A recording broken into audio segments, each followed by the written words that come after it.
Good evening, everyone, and welcome to Gray Man Prepping. It is time for Tactical Tuesday, and I can see everything's kind of sticking around, gooping up here.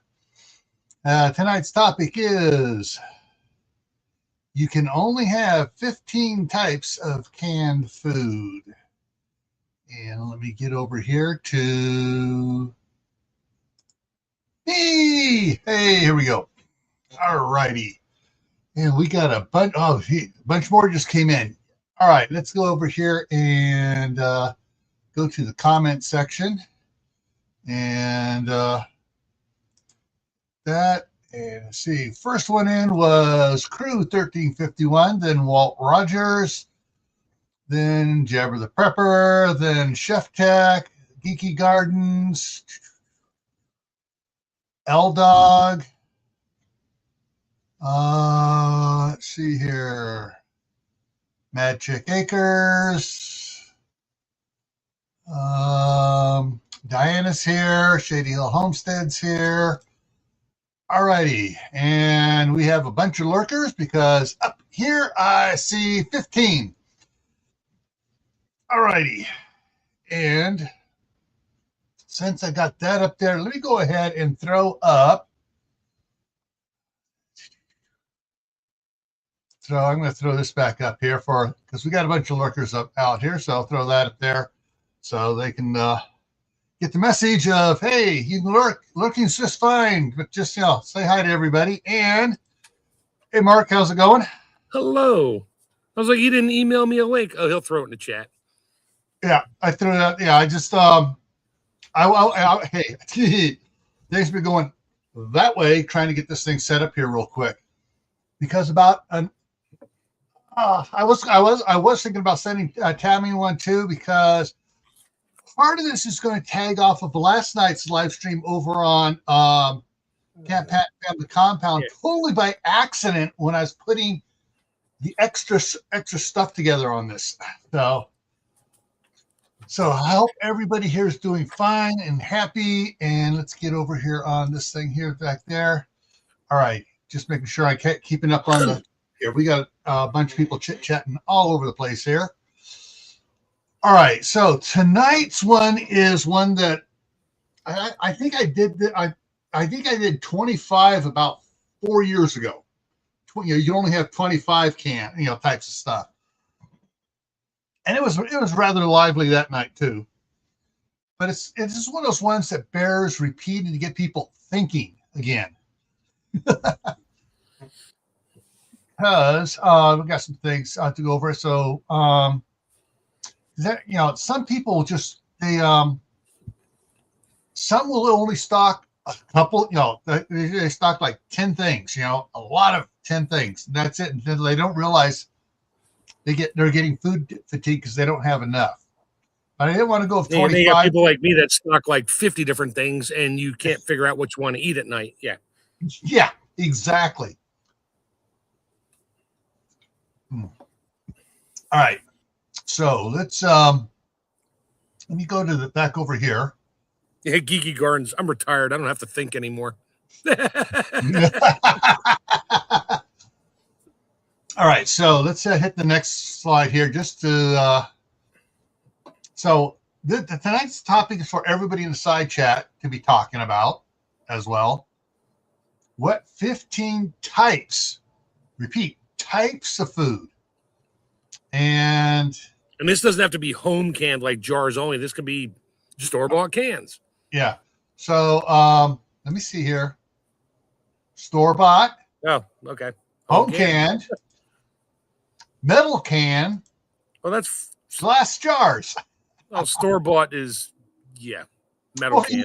You can home can metal cans if you have that kind of equipment. You have fun with that. Yeah. And that's where it ties into last night's. Store-bought metal cans, recanning them. But so let me see. Let me go ahead and make us back big again, I'm going to share some stuff here with you guys. So I just grabbed some stuff out of the cupboard.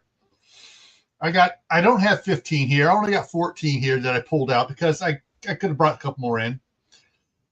So one of the ones I got here is pinto beans. Well, I also have white navy beans. I also have black beans. I also have kidney beans. See why I didn't bring all the cans in?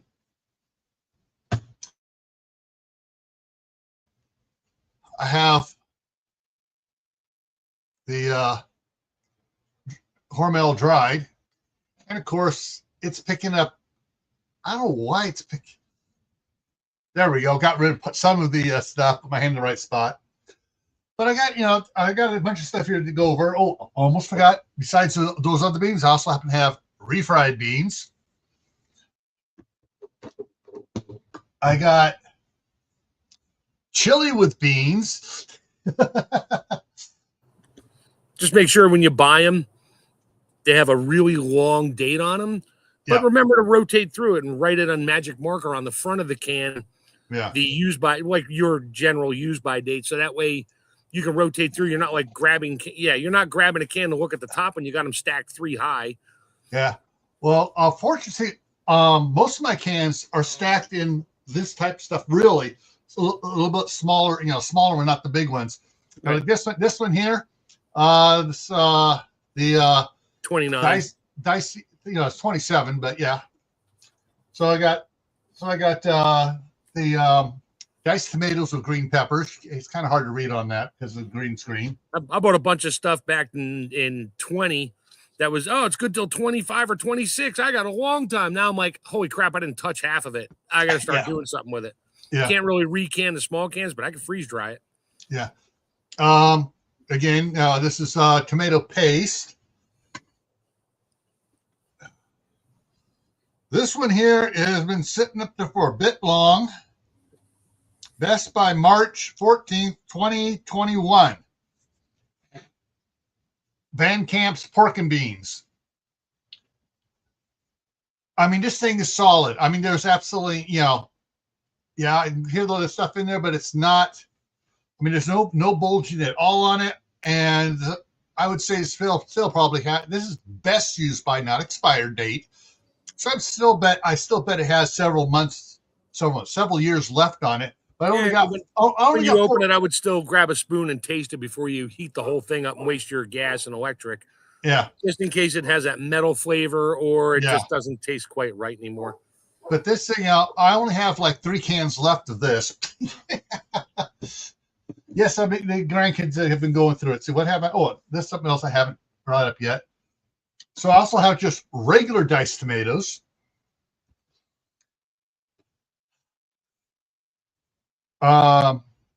Chicken breast, pulled pork,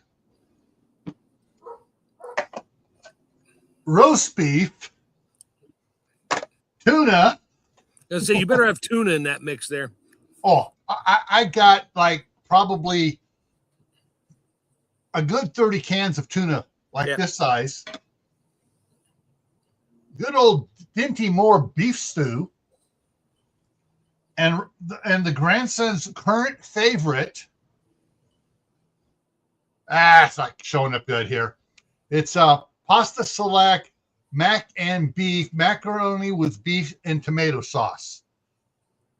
That's like hamburger helper in a can. Yeah, it's like Chef Boyardee, mac, beefy mac. So, beefy mac. Yeah, and so those are just a couple of them. Now, let's go back here. Angel's Homestead came in. Woohoo! She was in the ER. Well, she was in the ER, not in the ER now. So that's good. Back out of the ER. All right. So Diana's saying, I was thinking proteins, veggies, fruits, fats, starch. Yes, exactly.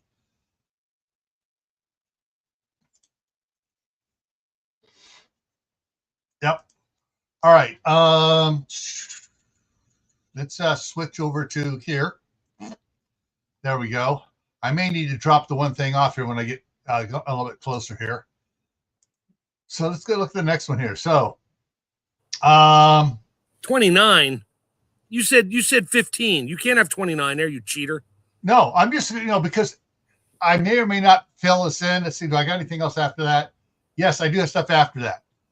So I'll be coming back. It's out of order. I'll come back to that if people want, give me a ton of stuff. I'll start filling in. I'll drop it down. But okay, so I kind of picked. Hang on, I got to drop it out of here because it's blocking the bottom one. Dang it! There we go. Because you didn't say 29. Actually, it went to 30. So comments up, so I catch comments. So I'm looking at meats. Roast beef, stew, covered chicken, pulled pork, tuna, ground beef. Well, that's green because I've canned that myself. I've canned a lot of ground beef, plain, taco seasoning in it. I've canned meatballs. Fruit. My wife and I have canned apples, apricots, beans. We haven't canned beans or cherries, but we've canned peaches, canned pears, peas, peppers, squash. My daughter's done a squash a bunch across the street, and we've done tomatoes, beets. This is supposed to say vegetables. So the beets, carrots, and potatoes are the vegetables on here.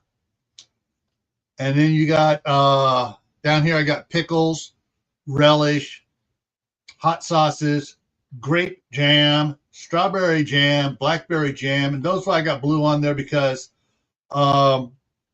you can buy those in the store in glass if you can find them. Now they're all coming in plastic. The jams and stuff are. But so the yellow stuff that I have not canned myself, but some of the stuff I will can. And of course, pickles and relish aren't really canned. They're pickled and then sealed, in it. But yeah, there's a lot of things to do.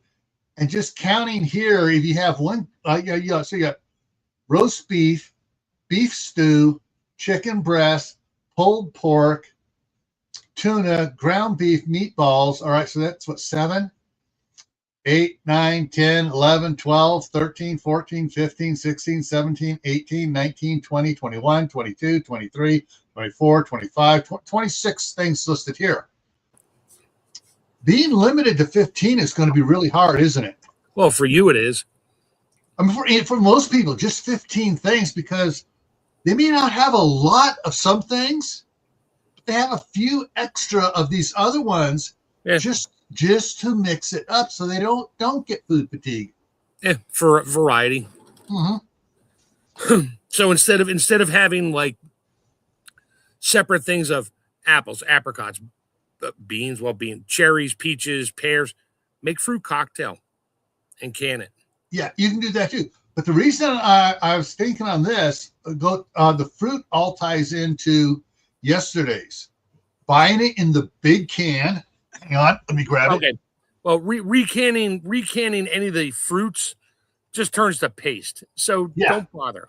Well, here's what I'm saying. So you can buy stuff in the big cans, and I've recanned these with ground beef added to it. And they come out. They did not turn to mush. They were a little bit softer, which is perfect. Right. But say apples. So we can't. I can go to like the chef's store, U.S. Foods, and buy the big number 10 cans of apples. What can I do when I get those home? Well, I can recan those and make applesauce.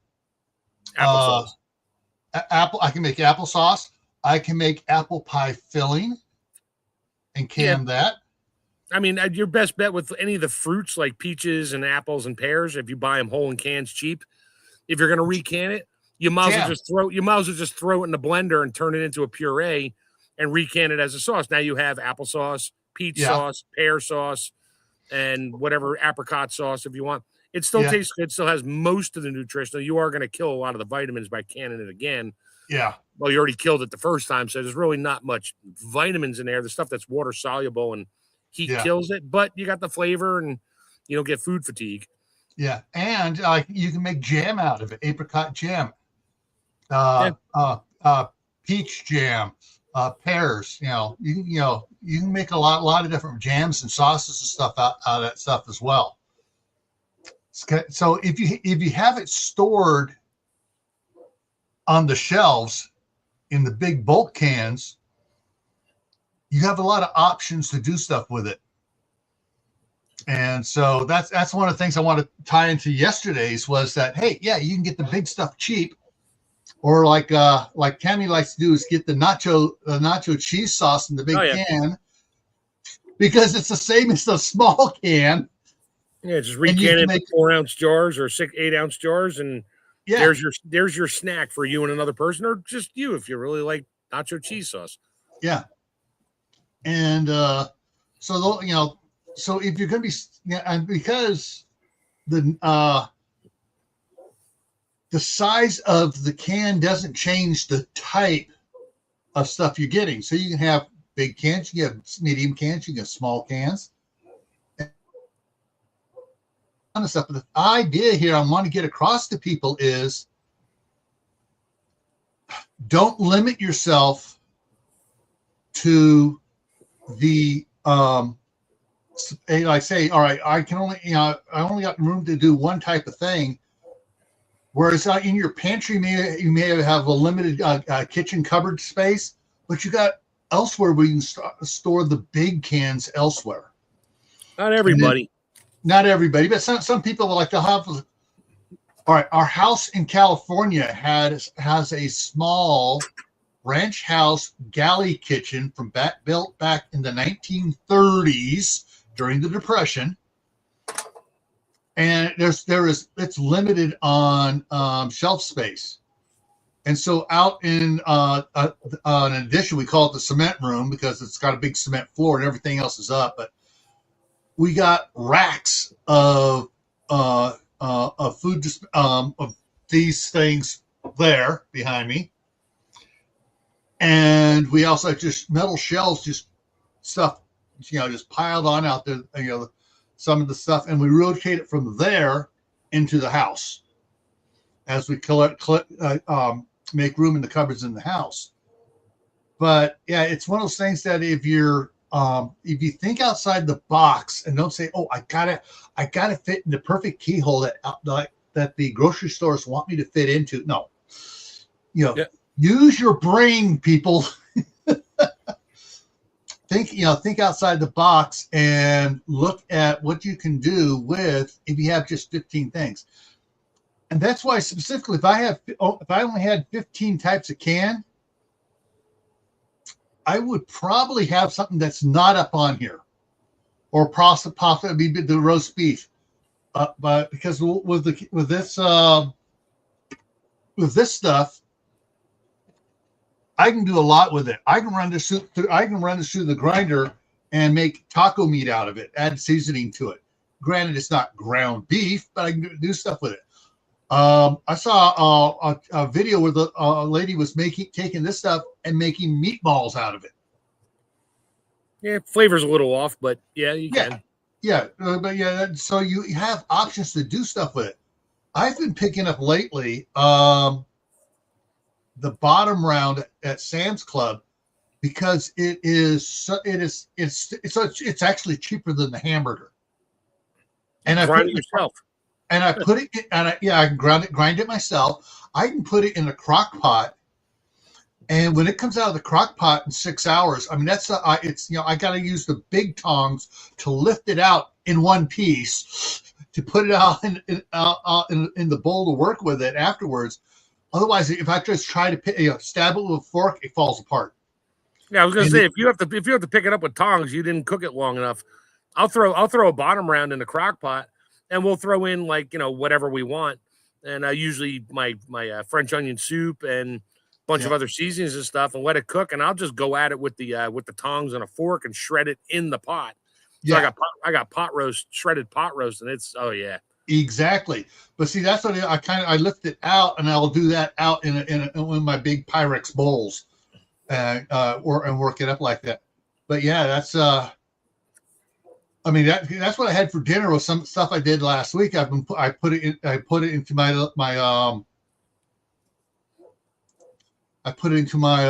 those snap type Pyrex things, and I'll fill those up in the freezer, and then as I get one that's used in the fridge. Once it's empty, I'll pull another one out, put it in the fridge, and then I'll pull some of the meat out of it, and I'll chop it up a little bit more, add some salt, add a little hot sauce to it, whatever, and that's what I had for dinner. And it's good, and it's I flavor up. I put barbecue sauce on it. I can put a variety of things on it to change up the flavor so I don't get food fatigue on it. And it's nice, soft, tender. Because after 6 hours in the crock pot, it's falling apart. Yep. You make nice shredded beef tacos and fajitas and whatever you want, or any kind of wrap. I do like when I do stuff like that, I'll throw it in a wrap with some cheese and some onions. I'll fry it in a pan and make a cheesesteak wrap. And the thing is, if I take it and say I cook it in the crock pot for only like 2 or 3 hours, it's still firm enough that I have to cut it to put it in a pint jar or a wide mouth quart jar. And then when I go ahead and can it, if I water bath it for 3 hours or pressure can it for 60 minutes, heat up time, cool down. Now it's falling apart when I take it out of the canning jar. So stop. You're making me hungry. Where's CR when we need him? That's why he's not here. And so that's one of the things you can think about in the type canned food stuff you get. So if you set stuff up and you say, okay, I'm gonna go to Sam's Club or Costco, get the big brisket or whatever, cook that up, smoke it, whatever, and then can it. It's going to be absolutely falling apart in your jar to use it however you want to use it, whatever seasonings you want to add to it after you open up that glass jar and start pulling the stuff out. So even though you have one type, you got beef there, what you do with it is not just one type. Now you can use it for a bunch of different things. That's called canning ingredients. Yes. And so that's what you're doing if you're going to can yourself. And sometimes you can buy things like the roast beef, which is like one of the things I do with the can of roast beef. This thing here, I'll pop it open, and it's these are all canned in. It says fully cooked in beef broth, and I can drain the broth and use it for something immediately if I want to use it for that. 8 ears here. But a lot of times I'll take this, I'll pop the lid, squeeze it down, drain everything out of it. Roast beef salad. Yes. Yeah. Just put it in a bowl, add some mayonnaise, a little relish, a little squirt of mustard. Relish. What planet are you from? Ooh, yes. Disgusting. Yes. Maybe some minced onions and celery. And it's like roast beef salad, put it on a sandwich. It's like having a roast beef sandwich with mayonnaise and slap a piece of cheese on there if you want it. Not relish. Yes, relish. You disgust me. You put relish in your tuna fish salad too, don't you? In my tuna fish, in my pulled pork. Oh, there's something wrong with you. In this? That must be a California thing. No, actually, it comes from the German side of the house. Because my grandmother's maiden name was Schwartz. And may the Schwartz be with you. Anyway. Yes. And it's just one of those things that and the thing is too with my relish, I even put relish on my bologna sandwiches. And my grandsons absolutely, they'll have a plain. I did it plain for one time. It's not bad. Put some relish on it one time. Oh, they will not eat it now unless it has relish on it. Oh, my house, relish only goes on hamburgers and hot dogs, and then tartar sauce. That's it. That's used there too. But see, that's all that stuff is different things you can do. The one thing I did not put it on any of the lists here, as far as having the word is the jars of mayonnaise. They don't last. They don't last forever. They don't last forever, and you got to make sure you're going through them. You don't want to overstock your shelves. Yep. But I've opened up an old mayonnaise. It doesn't taste good. Yeah. The the ones I'm using right now, and some people don't like it. I've gotten used to it because the olive oil mayonnaise tastes a little bit different. The avocado oil mayonnaise tastes a little bit different, but avocado oil is one of the healthier oils. But the jar it comes in, the glass jar, not plastic, glass jar, is thicker than the current ball jars. Yeah, well. So I get the mayonnaise and then I reuse it. Oh, I got a nice heavy duty canning jar. Wait, a canning jar that had oil in it? What are you going to can in there? Juice? No, it has the mayonnaise in it, the mayonnaise jar. You rinse it out. I'm sorry. I thought you were talking about the avocado oil. I'm like, I wouldn't can in an avocado oil jar. The mayonnaise I get is made with avocado oil. Gotcha. So yeah, it's one of those things that you got to look at your shelves and figure out the best the best way to do stuff and ways you can use what you have in multiple fashions, so you don't have to buy 40 zillion cans of stuff. You can buy 20 cans of stuff and use it in 40 different things. Yep. So that's one of the big things. You were talking about big cans to buy and recan small. Applesauce. If you can get good applesauce, read the ingredients. Good applesauce, cheap, in a number 10 can. Oh, you can absolutely recan that into small jars. Yeah. And that's where I wish. All right, back in the day when we were first getting stuff at Costco had a whole friggin' wall of number 10 can stuff. Oh yeah, not anymore. Not anymore. We used to get that all the time. And it was back when my boys were first in the Cub Scouts, we would get stuff there and take a number 10 can to scout camp, crack it open, and make a whole bunch of stuff for the scouts from the one can. And especially on Wednesday nights at scout camp, we'd crack open the big number 10 can of apple pie filling and make a bunch of bring some cake mixes and make apple cobbler, yep, peach cobbler, whatever it is the number 10 can was. Cake mix, no, Bisquick. No, we would take the Duncan Hines spice cake mix.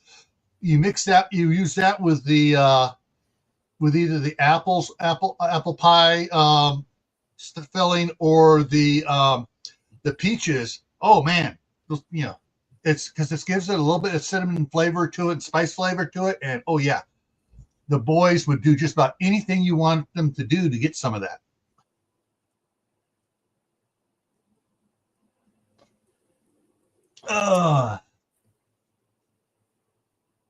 There should be a over the. Oh, okay. I see what in Schroeder. Oh yeah, the little thing for that.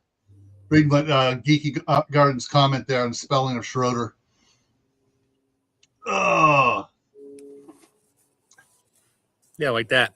Yeah. If you have an iPhone, you can hold the O down and get all your different O's. You can't do it on a keyboard for a computer. Wait, oh, there it is. I thought my comment went away. I'm like, really? Yeah, you can recan tomato ketchup if you want. Yeah. I mean, I would if you're in a plastic jar, the squeeze bottles. Yeah, you could buy number 10 cans of Heinz ketchup, Hunt's ketchup, Kraft ketchup, cheap Cisco U.S. Foods ketchup, which actually U.S. Foods ketchup tastes pretty good. Yeah. But read your ingredients because everyone has a slightly different set of things. Chemicals. Yeah. Lately, that's why we've just a little squirrel moment here. We've been getting the Heinz naturals because there's no high fructose corn poison in it. Yeah, the no sugar added ketchup. It'll have sugar, but it won't have high fructose corn syrup in it. Oh, okay. My wife buys the Heinz ketchup with no sugar added. Yeah, which is mostly just tomatoes and spices and vinegar. Yeah. So so there's a lot of things you can do if you only have so much shelf space to put a certain number of types of stuff. That's where you need to look at and say, all right, what can has multiple uses that I can use for multiple things instead of having to get multiple cans. Yeah, as a base ingredient to do other things with. Yep. Yeah. And Moon Over Miami just came in. Yeah, that was one of the things I really wanted to focus on tonight was to say, hey, look for things that have multiple uses. Like the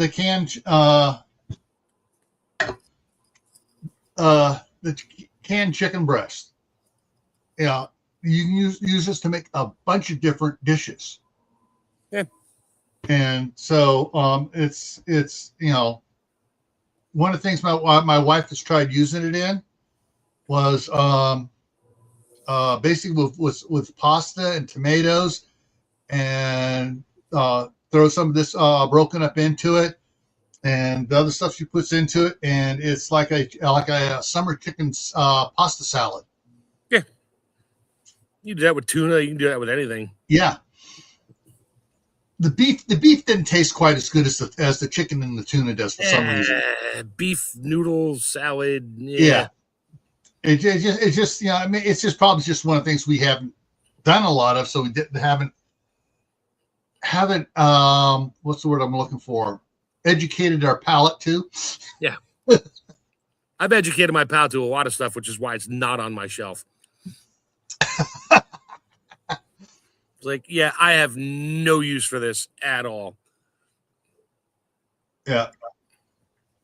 Just because it's on sale, don't buy it and say, oh, I'll have food, and then you don't like it, and it'll be the last thing you eat, and might be bad.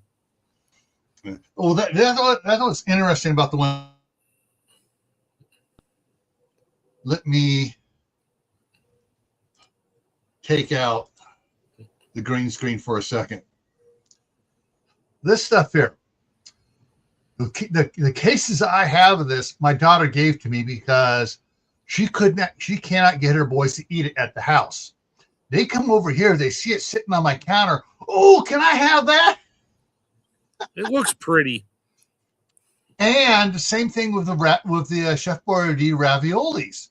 They will not eat it at her house. They come over here and they see it on the shelf there. It's like, oh, can I have some of that? So I crack open a can, heat it up, and it feeds two boys. Same thing with the Chef Boyardee raviolis, the Chef Boyardee SpaghettiOs, and stuff like that. And yeah, for some reason they like certain foods from Grandpa's better than from Mom when Mom has it on the shelf.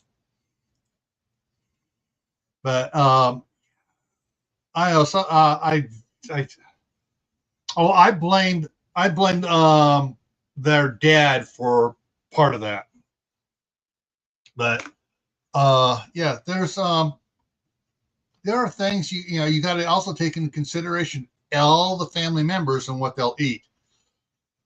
Now, the one thing I haven't popped out, and it's on the shelf right up, top shelf right up here, and it repeats over, the different brand repeats over above Mark over there in the blue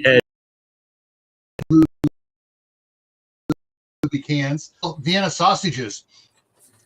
They will not eat that across the street. If I get one here, they'll, oh yeah, they want a can of Vienna sausages. They're mini hot dogs. Yeah. And what they really love is when I let them have a toothpick and a can. I'll rinse the can out to get all the gelatin off of it, and they'll go sit in front of the TV watching Blue's Clues or most likely Sonic the Hedgehog 1, 2, or 3. Eating all those nitrates. Yeah. Yeah. And that's I just have a mental squirrel moment here. I know I grew up on Vienna sausages, and I know a lot of people here grew up on Vienna sausages. I never However, did. the Vienna sausages we grew up on are different than the Vienna sausages they sell now. Same thing with the cereal. Cornflakes used to have 4 ingredients. Now they got 37. Hey, you can still buy cornflakes. Stuff. Lidl sells cornflakes, not that brand, but they sell cornflakes that has 4 ingredients in it. Yeah. But yeah, there are, I mean, like the sugar frosted flakes we grew up on, 5 or 6 ingredients. Now 92 ingredients. Yeah. Yeah. But yeah, so the food we grew up on is not the food our grandkids are growing up on. So so now we got to be more smart and read the labels and figure out, oh, this one only has 4. Okay, yeah, they can have that. It's like the which one was it? Was it the puff wheats that Malto Meal has like 4 or 5 ingredients in it. Yeah. Ironically, you can't go to Walmart or your major grocery store and find that stuff. Usually, you got to go to like the smaller grocery stores, like the ones run by the Amish or the Mennonites or whatever, Lidl, and read the ingredients, and you'll find it's on the bottom shelf somewhere, and it's cheap. It's cheaper than the garbage that has 85 ingredients in it. It's got 5. I used to buy these chocolate crisp cereal. And when I first started freeze drying, I pulled the box out because I wanted to make something with yogurt. And I pulled it out, and I'm like, holy crap, the only weird ingredients were in the chocolate, which was the alkali.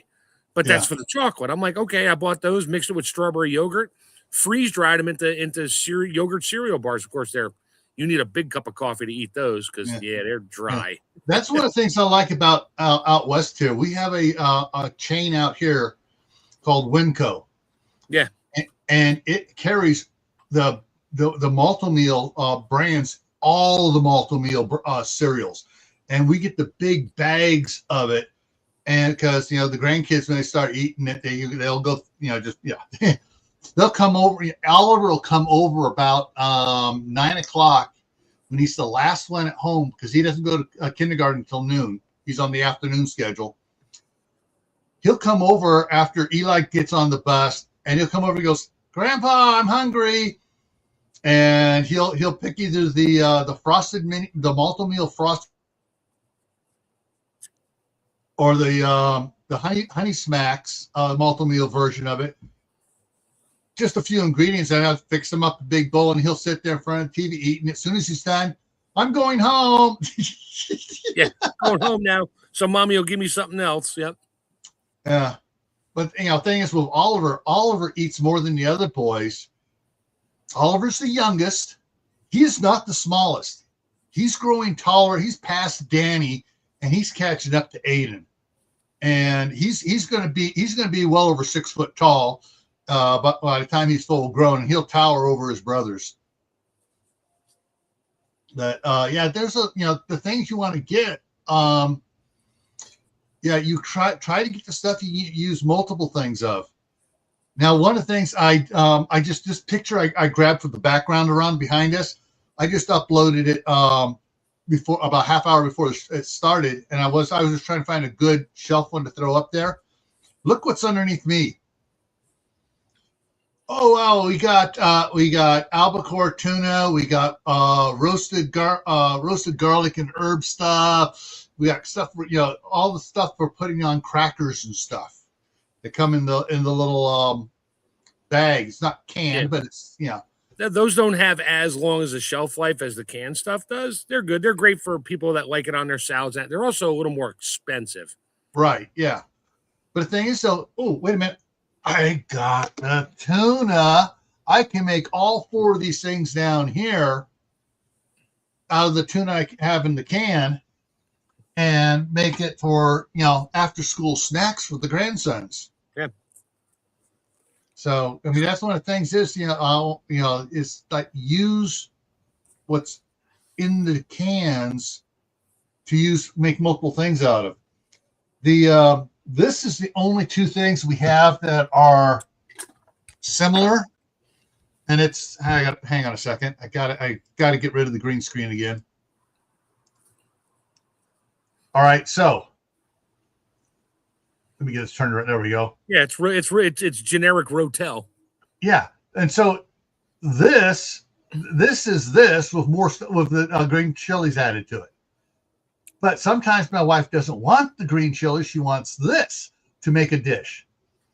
And other times she wants this because she doesn't have to add stuff to it because it's already in there. So that's one of those things that's kind of like, and we get stuff like that.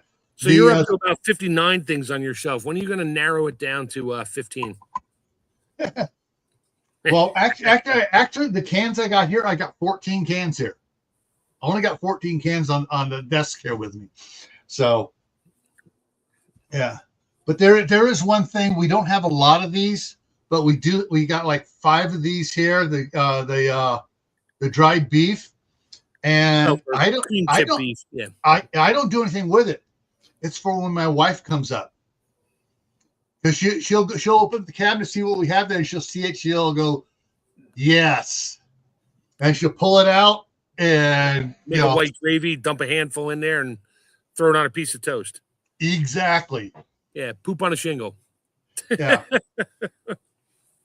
That's a military thing. My dad used to like. Yeah, she was military. She goes, she'll go, no, the military SOS is not the same thing as cream chip beef on toast. No. Oh, she gets very. Oh, I call it with. Oh man, she turned into the drill sergeant on me for saying that wrong. It is not the same. And yeah, because she hates the military SOS as opposed to the military cream chip beef. They served both at different times, and I guess the SOS they served there is more like ground beef with the white gravy on it. Yeah, it's like, and she goes, that was disgusting. But the cream chip beef, that was good. So yeah. So there's a few things everyone can consider as far as what 15 or 25 items you want to put on the shelf. It's one of those things. It's like, yeah, you can go with less, or you can go with more of less. And it's like the shelves we have in this manufactured home here,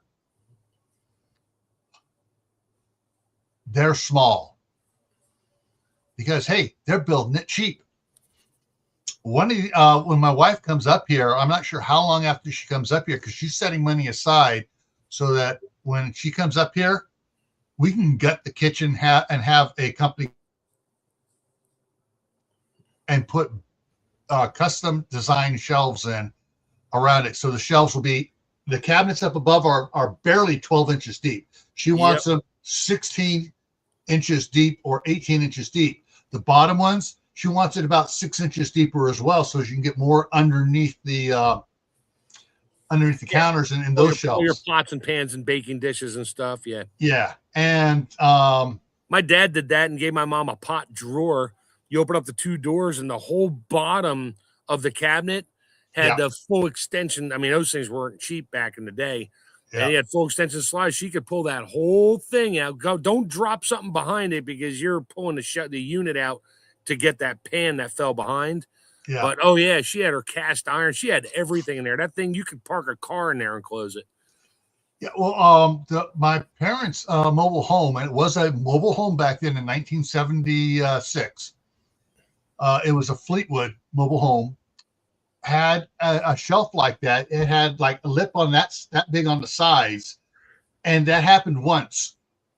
And my mom was mad because she had to take all the pots off, reach underneath there, pick it up, and then put all the pots back in. So what did I do? I went up to Home Depot. It wasn't Home Depot at the time. It was Home Club. Got a piece of 1/4-inch plywood and a 2x4 sheet. Cut it.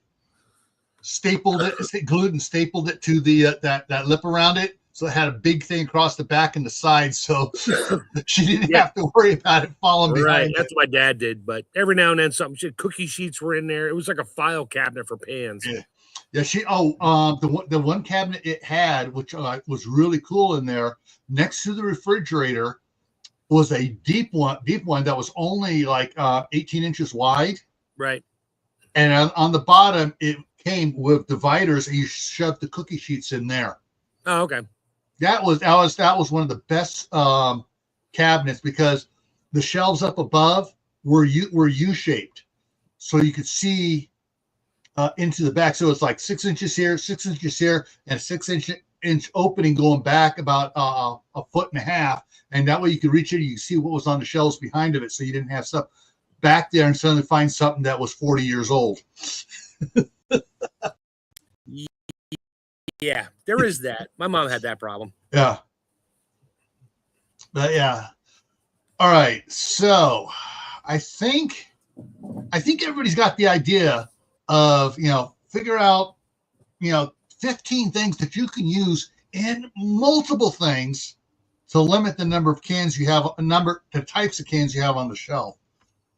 When it comes to one of the things we will be doing here, once the wife comes up here, we will be canning our own diced tomatoes. We'll be canning our own tomato paste. We'll be canning our own tomato sauce. You can make your own rotel. Yeah, exactly. We'll be canning a lot of stuff we grow out of the garden. But when it comes to, and we'll be canning our own beef, because most likely what will happen the second year she's up here, we will go over to a friend April on the other side of town and say, all right, we want to buy a beef, and we'll get a beef and load up the chest freezers and then start canning, especially in the wintertime.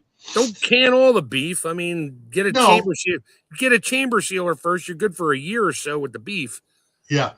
That way you're not just canning it, because it tastes a whole lot different when you can it if you just like take it out and throw it on the grill. Yeah. But I mean, it's like when we can't like we do with the this is the pulled pork, but the roast beef. Yeah. We will can some of the stuff like that. We'll can a lot of hamburger, because hamburgers, I don't know how many recipes she has, but she just pulls these off the top of her head and she starts making stuff with ground beef, and it's always delicious. She makes a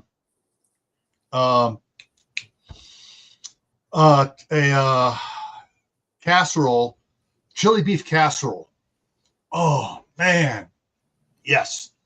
My wife she made a beef barley soup a couple weeks ago, and she texted me because I was at my buddy's house working over there, and she's like, "Oh, I can't find any stew meat." I'm like, "Sweetie, there's like 40 pounds of stew meat down there." Well, I can't find it. I'm like, "All right, well, there's ground beef there." Okay. Well, I came home. She made a beef barley soup using ground beef. That was good. Oh yeah. I was like, I'd rather it like this than with like just chunks of meat in there. I like it because every spoonful gets like a whole lot of beef in it. All right, so ground beef was a staple for my mom as a child. Ground beef is a staple for everybody pre-1974. And it became a staple for us because it was a staple for her. And my grandmother, not so much when she was growing up, but when she got older and the Depression hit, yeah, that's what they got. And they started, they had to be, trying to think of the word here, ingenuitive, whatever, as far as what they were going to do with the ground beef. Right. And there were some great recipes that came out that to the common poor person that were absolutely fantastic because they had to do it. They had, so they didn't get food fatigue. They made stuff that was absolutely delicious. And unfortunately, a lot of those recipes got lost come the 70s and 80s. Well, they were all handwritten and nobody saved them. And it's like, oh, I need the newest, latest, greatest Good Housekeeping cookbook. And then you lost all the good stuff. Yeah. Fortunately, I have my grandmother's and my mom's Better Homes and Garden cookbook. Oh, yeah. That's it. Yeah, I got those too. And with notes everywhere in it. Yep. And my mom actually got, with hers, cut paper to fit and hole punched it to put in there. Yeah. So yeah, there's stuff in there's handwritten on there, and then of course there's on the sheets of paper there would be hang on here. Where is it? Right here. Here it is. Here it is. There would be the index cards. Mm-hmm. I give it out in the little mini index card filing box. Yeah. Well, she had these taped to the pages inside the book. So for the things she modified. Yeah. Yes. And so there was a lot of recipes that we're gonna once we're up here and we get that cow and we get a lot of the ground beef and stuff and we got time to play with it and do cooking again. And of course, once she's up here, we're doing that. It's going to be Megan, come across the street. You're going to learn this. And then we'll bring the grandkids over. All right, guys, try this. And they'll eat it. And they're like, now your mom's going to make this next week at home. No, she won't. They won't eat it there because Mom, she made it. She didn't make it the same, Grandpa. Oh, she followed the recipe. It's exactly the same, dude. Doesn't matter. Doesn't matter. Doesn't matter. But one of the things I do each summer, get her recipes and get her to show me how to make them. Yes. Yeah. Oh, Jack, I just had an idea on that. You got your camera. Make a video. Just don't let her get camera shy. Yeah. And make it different. Or just, you don't have to show her face. You can just show down on the stove there and the recipe and show that. Oh, Amazon sells the Passion Era cookbooks. Cool. All right, guys. Coming up here. All right. So tomorrow's Wednesday. So I'm changing some stuff up in the morning. For Wednesday, Thursday, and Friday, I'm moving it back from 11 o'clock Eastern time to 2 o'clock Eastern time for editing the books, because I got to do some stuff in the morning around, especially on Wednesday. I got to go up to Idaho Falls. So I'm just going to move it that way and see if we can get more people to comment. But so that's changing just for just to see how things work out for Wednesday, Thursday, and Friday.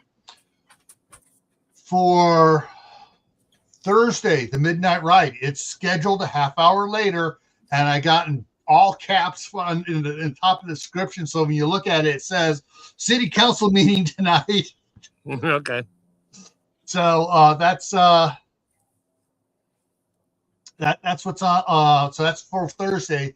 It may run a lot longer because they are actually voting on how much to increase the water fee, the water and the sewer, and so they will be discussing a little bit, and I will be pushing as a citizen there, pushing, hey, we need to get the stuff up here so we don't get screwed over with having to get a high interest loan for the city to pay for things. Yeah, so we're going to be pushing. Hopefully, they will get smart and go at least a 35% increase. But so that may run a little long because there may be some other people showing up too and trying to get it a little word in edgewise. Give them a choice. Say we're either doing a 35% increase, or you're all going to get a $400 bill because we're putting a meter on every house. Oh, that was already cited last time to go ahead and see about getting a grant and it's not, instead of repairing the meters that are out there, that most of them were never read, replace them with the newer, heavier duty ones that they can install them because it's almost the same price. It's almost the same price to repair. Yeah, the ones with the transponder that are not hooked to electric, they can just drive by and it just puts the reading on it, as long as they get the addresses correct with the serial numbers. Yeah. So, anyways, all right. Next thing coming up here, Friday night on Camp Pat Family Compound is Friday the 13th. Let's do it again. So we're going to talk about some other a little bit of other things. We may talk about movies and books dealing with Friday the 13th type stuff.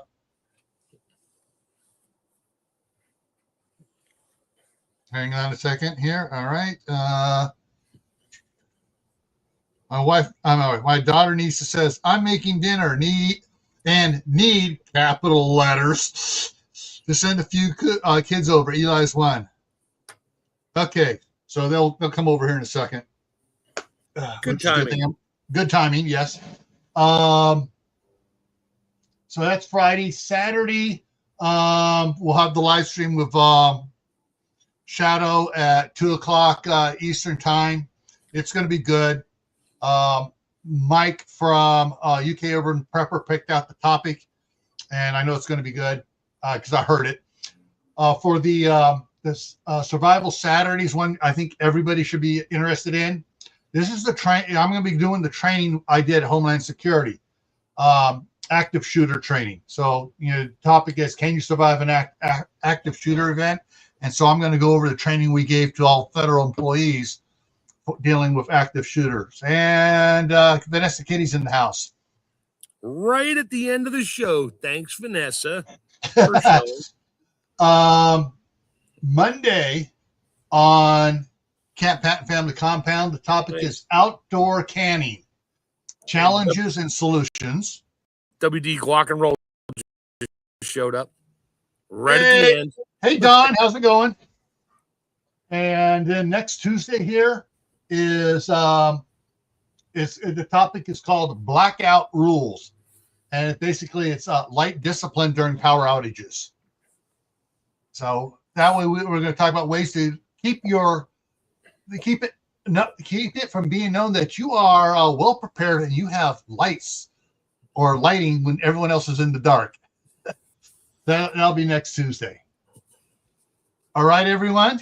And for those that haven't been following the editing of the books in the morning, so we're doing the Scout and the Ninja book 2.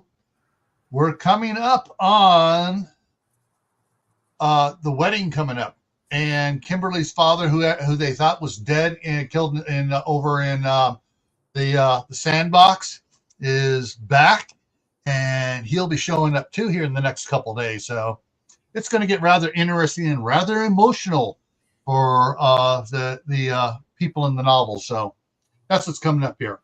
All right, everyone. Also, if you have any suggestions for topics on any of them, whether it's the canning on Monday, Tactical Tuesday, Survival Saturday, any suggestions at all, go ahead and email me. In the bottom of every video, one of the last lines is the email address, and you can just send me suggestions. All right, everyone. Take care, and we will see you around. Oh, prepare something. Prep something. Yeah. So stay happy no matter what life throws at you. Stay safe. Don't go out doing anything foolish. Keep adding to your preps: water, food, medicine, clothing. Learn a new skill. If you don't know how to can, learn how to can. And we'll see you around. All right. Take care, everyone. Good night.